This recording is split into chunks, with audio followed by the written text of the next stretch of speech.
In this guide, I'll show you how to reset your Firestick remote and fix it so that the batteries don't drain as quickly. So the first thing you want to do is unplug your Fire TV or Firestick from its power, and in the meantime, grab your remote and press the menu button, the back button, and the left button, and hold this for about 12 to 15 seconds.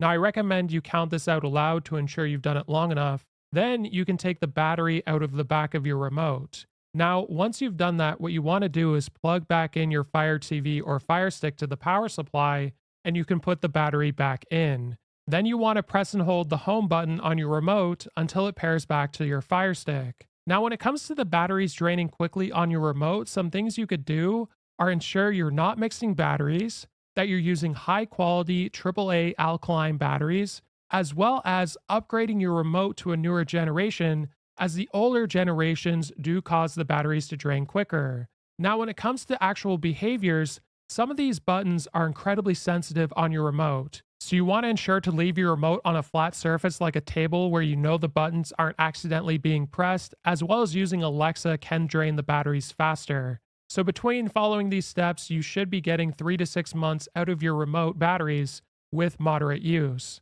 If this video was helpful, like and subscribe, and we'll see you in the next one.